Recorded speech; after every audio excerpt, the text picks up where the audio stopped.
Hey, we'd like to take a minute to thank our sponsor, iZotope, makers of software and plugins for audio repair, mixing, and mastering. We use iZotope products here at the High Gain. It's an important part of how we've been able to bottle pure podcast gold week after week. And guess what? iZotope offers 1 free month of Music Production Suite Pro, which has all the tools you need to mix, master, and repair audio. Also, you can get 10% off all other software using the promo code FRET10. That's FRET10.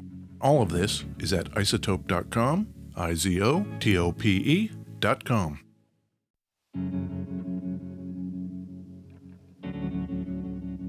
Hey, we'd like to take a minute to thank our sponsor, iZotope, makers of software and plugins for audio repair, mixing, and mastering. We use iZotope products here at the High Gain. It's an important part of how we've been able to bottle pure podcast gold week after week. And guess what? iZotope offers 1 free month of Music Production Suite Pro, which has all the tools you need to mix, master, and repair audio. Also, you can get 10% off all other software using the promo code FRET10. That's FRET10. All of this is at iZotope.com, IZOTOPE.com.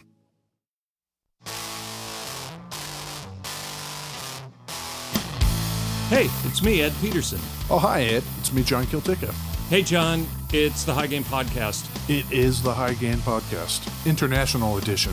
We talk about Gibson SGs. Yes. Where are we recording from? Beautiful. West Seattle, Washington, United States of America. Great. Where else are we recording from? Somewhere over the sea, in England. Over the pond. Is that what they say, the pond? I think so. Well, yeah. Have you ever heard pigs, pigs, pigs, pigs, pigs, pigs, pigs? I have. If you like your rock super sludgy, yeah, heavy enough to crack foundations, yeah, then you're going to want to know about our man, Adam Ian Sykes, because he is the guitar player for Pigs, Pigs, Pigs, Pigs, Pigs, Pigs, Pigs. Are you there, Adam? I am here. How are you doing? Where in England are you right now? Let's clear that up. I am currently in Lincoln, which is a town. It might be a city. I think it's a town just on the east of England, sort of a little bit south of Sheffield. We're playing a gig tonight here. Very nice little place. Have you already sound checked and all that good stuff? Yeah, we actually got in quite early at the request of the other guys in the band because Newcastle United were taking part in what I believe was the FA Cup final. I have zero interest in football, but it was quite a big deal for the other guys, so they wanted to get sound check done out the way with enough time to watch the match. Is it true that your singer Matthew wears Newcastle shorts when you guys play? He's become a little bit of a fitness fanatic, and he retired them for some Muay Thai shorts now. Oh. Yeah. Does he show up with like black eyes and broken noses? No, not quite. He's not quite at the level of professional bouts yet, but yeah. I don't know if that's the way he's going, but he's very good at it. He's been doing it a little while now. It's more so sort of mental health and physical health kind of thing for him. Yeah.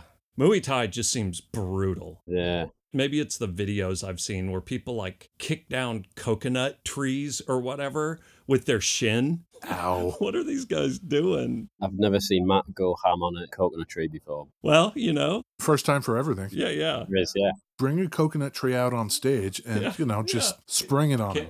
I don't think there's any coconut trees in Lincoln, to be honest. He probably would be doing it if there were. Yeah.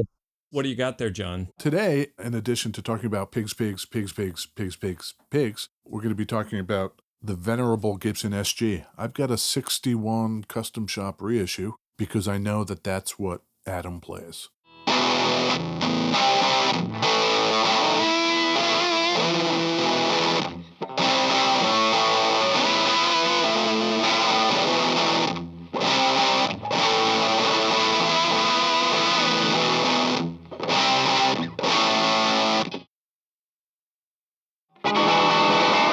Beverages.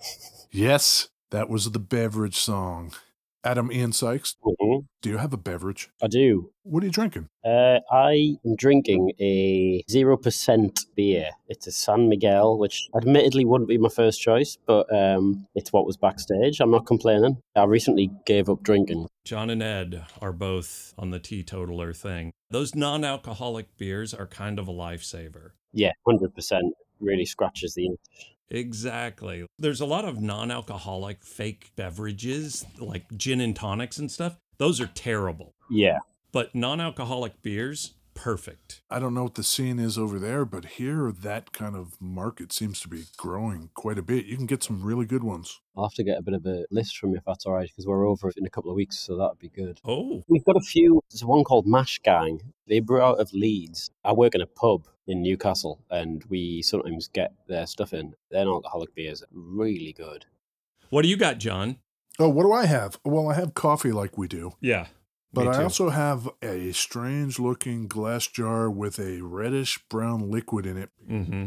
Ed has taken it upon himself to make me something. I made a juice. I'm a little scared. We got apples, Yeah. blood oranges, Uh-huh. regular oranges, Ooh. lemons, ginger, Yeah. carrots. Carrots, huh? The carrots kind of cut in heavy, but you know. Is this a blender job?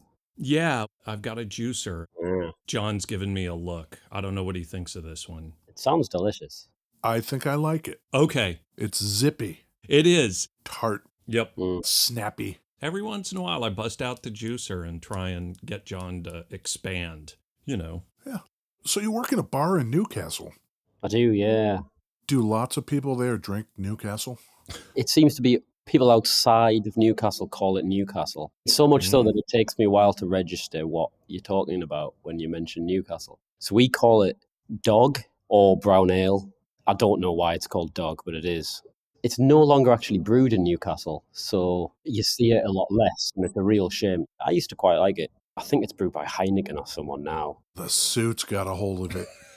Yeah. I know that Pigs has the Pigs X7. Yeah. Is there an official version of the name that's Oh. not Pigs? We call it pigs, quite simply pigs. The whole thing is reserved for radio DJs and taxi drivers, I think. Podcasters. Dumb podcasters. Yeah. Yeah. Yeah. How did it come up? It was many years ago. It was Matt and Johnny. It was a bad day in the office. They were in a studio and with an old band losing their mind and just started reeling off a list of stupid band names. I remember sitting in a bar with Matt many years ago and he mentioned it. I was like, I'm definitely stealing that. Yeah. Sometimes you hear a name and you're just like, that's the one. We all had a practice. I insisted I was going to use a name whether they were in the band or not. Thankfully, they were up for a jam. And you guys have been at it since 2012, 10 years now. Right, yeah, 10 years, last October. How did you guys all meet? Matt, Johnny and Sam, the vocalist, bassist and the other guitarist, they've known each other for many years. They went to college together. And myself and Ewan, the drummer, we knew them just from the scene in Newcastle and playing gigs. And Sam runs a studio and my old bands had used it. Me, Sam, Johnny and Matt had a few practices. Matt used to be a drummer before he was a vocalist, so he was on drums. Temporarily, he knew he always wanted with this project to do vocals, so he was playing drums for a little while until we looked properly for a drummer, asked Ewan, and he said yes, thankfully. That first album, Feed the Rats, it has a song on it, Sweet Relief. Yeah.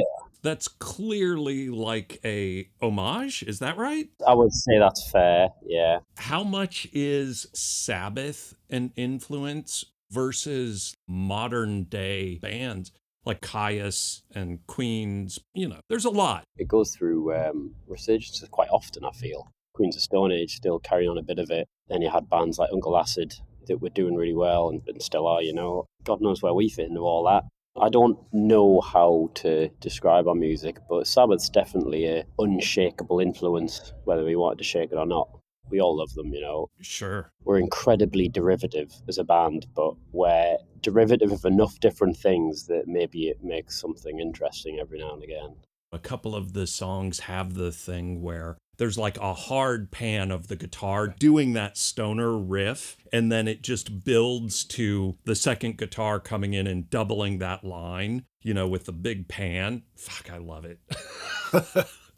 The other guitarist, Sam, he produces all of that stuff, runs a studio, and he does a lot of that sort of stuff. With this last album, Johnny recorded 2 takes on the bass, and one was panned hard left and one was panned hard right. On the bass, that's great. Love it. Because a lot of the time, other than it's Sam's lead lines or my solos, quite often we're playing the same thing in the same place, you know? Right. And so those pans, it's all down to Sam, really. It just sounds huge. What's your pedal situation like? I use more than I need, that's for sure. I change my fuzz each album. You can never have enough fuzz. No. That sounds like the right answer. Yeah. What are you using now? It is a Swamp Lord by Minotaur Electronics, who I believe are Greek. Oh. I came across it, I think Jeff Matz was playing one. Minotaur Sonic Terrors. Yeah. The Swamp Lord. Really nice. I actually don't think I'm going to replace that with anything anytime soon. The phase sound will be, I use a Love Pedals vibe, which is really nice. What else have I got? I've got Earthquake Devices Palisades, Tube Screamer. Really versatile. Really like that. I've been using the new Boss Space Echo. I have not tried one of those, but those are rad. They are, yeah. I just took a punt on it, and they're great. They do loads of stuff. What brought you to the 61 Gibson SG?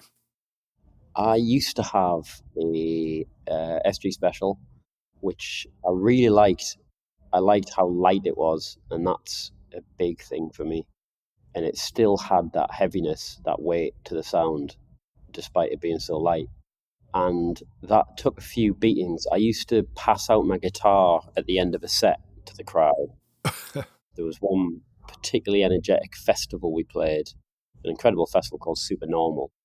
There were a lot of drugs going on that weekend, and some guy trying to be helpful wanted to pass it back to me on stage, but he threw it from the crowd onto the stage. And it being an SG, Yep. didn't like that so much. I was somewhat inebriated myself. I put it back in the case, didn't even look at it. And then we had a festival a couple of days later. I asked Ewan, who was picking up the gear, to make sure it was okay. And he said, oh, yeah, it's fine, absolutely fine. And then got the festival in Scotland, I pulled it out, and I pointed out to him the huge crack that went across the entire neck. Ooh. Yep. That got glued together. It was all right. And then I accidentally smashed it myself. So I had that, and then it was during lockdown, and I played an SG at the 61. I like a thin neck, a thin but wide fretboard, and I came across one on Reverb. It was a reissue, 2007, and it was a limited white, kind of like a off-white colour. That's in a few of your videos, right? Yeah. It definitely makes appearances. In one of the videos, someone's playing a Jazzmaster. Yeah, I've got a Jazzmaster. That's you. Yeah, okay. Yeah. Fender were kind enough to send me one of the newer ones. So I've used that for a few live shows. I absolutely love it. Well, what do you know about the year 1961 as far as the SG is concerned? Very little, to be honest. I think I can help you with that. John's going to learn us. Yeah. Yeah. That is the Chase Bliss Preamp Mark II pedal. That is basically every fuzz you could ever want in one box. Mm. Anyway, by 1961, sales of the actual Les Paul, you know, the single cutaway thing, had been flagging for Gibson. Wow, nobody's buying these things. I wonder if we just screwed the whole thing up. They're expensive and they're heavy. Yeah. There's the answer. Yeah. So they thought, we got to design a new thing. Let's make it lighter. Yep. Let's make the top of the neck more accessible, so we'll have a double cutaway, so we can get all the way up to that 22nd fret. It's 22 frets clear of the body, which is cool looking, but maybe kind of a weakness. That's a nice place to snap a neck. Yeah. Was the double cutaway junior already out? Yes. Yeah. The neck is so thin on these SGs, in their marketing material, they called it the fastest neck in the world. Can you confirm or deny that? Is it pretty fast, Adam? I haven't played a wizard, so I'm not the man to answer that question. The end result was that the whole thing was cheaper for Gibson to produce, so that was an upside for them and hopefully for the market. To this day, the SG remains Gibson's best-selling guitar of all time. All right. That's so crazy. The crazy part about this, Les Paul himself, the man, would later say that he was not a big fan of the SG. Didn't he hate it? Yeah, he didn't like it, but at the time it came out, he politely asked Gibson to take his name off of it. When it came out, was it the Les Paul SG? The Les Paul SG, yeah. He was getting $1 for every guitar sold. And he said, yeah, can we just end that arrangement? It had nothing to do with the guitar. Les Paul was going through a wild divorce from his wife at the time, Mary Ford. And I guess he didn't want her coming after any more money than she needed to come after. Can you imagine that? He'd rather just end the deal than fork over some dough to her.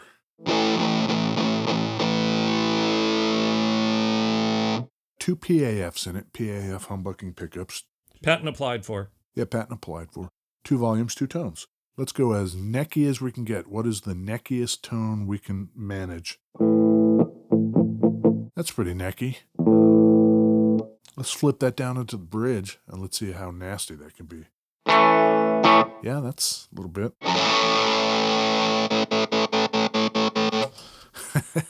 That's the sound of progress, Ed. Now, I got to ask Adam. Mm-hmm. In 1961, what were you going to pay in British pounds for one of these Les Paul SGs? Brand new, 1961. It was somewhat before my time. I'm going to hazard a guess. Okay. £260. £260. Ed, how about $1961? $1961. I think that 260 pound answer is pretty dang good for dollars. Really? I think so. You know, you guys are both in the ballpark. It was $290, which would have been 135 pounds. Oh. That was twice as much. We're professionals over here. I am anything but a professional. That's 2,400 pounds in today pounds. Right. What is that in dollars? $2,900. God damn. Yeah. Okay, nice work, John. Oh, thanks, you know. I consider myself learned. You have described your sound as a kick in the groin. Yeah. Who is it getting kicked in whose groin? That's a good question. I would say we get kicked in the groin as much as anyone else. Perfect. What song is that, John? The new video? Ultimate Hammer? Yeah. It's so good. Go check that video out. It's a groin kicker. I'm really glad you said that. I had the idea for that for a while, and then we were talking about video ideas. I was like, right, I'll do the next one. I've got this idea. I think it'll fit with the song. It's perfect. Mission accomplished. A guy called Matt Fleming helps out with a lot of our videos. Really takes the helm, and he's great. We owe a lot to him for that. Cheers, Matt Fleming. Yeah. The cool prism effect. Yeah. You could totally see Sabbath using that effect. That's kind of what we were hoping for, that kind of 70s top of the pops. It was a pain in the arse to edit, I have to say, because no two run through with the same lens filter. You know, I think we got there in the end. Well, we don't want to give away the spoiler, but would you mind if we played the song? Go for it. Pigs, pigs, pigs, pigs, pigs, pigs, pigs. Ultimate Hammer.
Man, that bass in that thing is savage. It seems like the kind of thing you feel in your spleen. That's what we go for.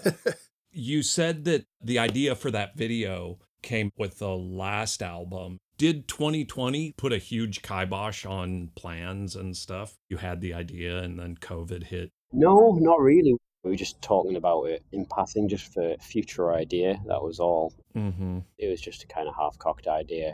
I was talking to one of the guys that runs our record label, Rocket Recordings, and I was describing the idea, and he mentioned the end. And he's like, that needs to be a Jaws moment. I was like, it does, that's it. So it's a 70s rock version of Jaws in an incredibly loose way. Well, you know, Ed, the touring that these guys are doing is coming to our shores. Tell me about it. March 25th, they're going to be in our city, Seattle. Man. Yeah. Are we going to go hang out? I think maybe we should, don't you think? I think so. Madame Lou's downtown. March 25th, all you Seattle people. Yeah. Are you going to bring all that orange gear with you to the States? We'll have it. It won't be ours. Orange are very kindly helping us out. We're going to hire some stuff off them. We'll have a lot of amps, a lot of cabs. You know, I noticed that the lyrics in Ultimate Hammer are actually pretty optimistic. It's quite nice the way we write. We'll write the music, and it's quite often when it's recorded that we'll actually hear Matt's lyrics. He likes positivity, and I think that comes across a lot in his lyrics.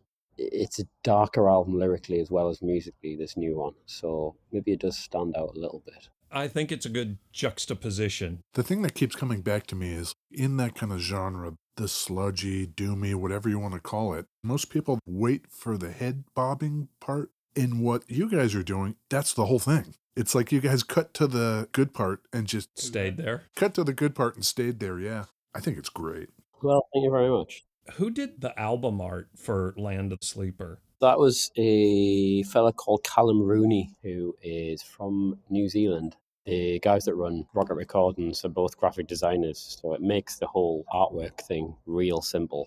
We give them a brief, and they give us a lot of names, and we go through them and go, yeah, that's the one. The art and the title, they tie together really well. I'm not entirely sure I know what's going on in the art, but that's okay. Yeah, neither are we. 70s sci-fi book cover was a big part of the brief, and then a lot of the lyrics on this album, Matt's lyrics, are about sleep, dreams, and such. And then we liked the idea of a world in dreams, you know, and maybe not necessarily even where you go where you dream, but there being an actual physical manifestation of that. So you are coming over to the States. When does that start, and where are you hitting? We are heading over on, I believe, the 8th of March. We're in South by Southwest for 6 days. We're very excited for it. We've got some nice showcases, and we're doing a Jam in the Van session. Those are great. Yeah, we're doing New York, we're in LA, San Francisco, Portland, Seattle, Vancouver, Chicago, Toronto, Boston, Philadelphia, and Washington. And then somehow the first New York date sold out, so we've got a second one at the end as well. That's killer. Where can people go to find out all about pigs?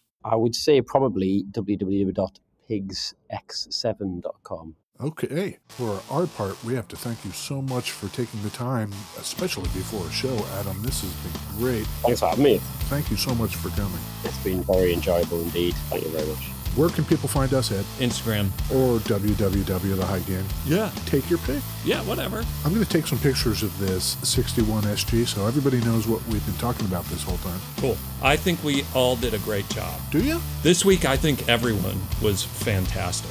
Adam, how do you think Ed did? I think we all did a sterling job. Sterling. I love it. Thank you very much, Adam. Thank you. Cheers, guys. Okay, we'll see you, Ed. Bye.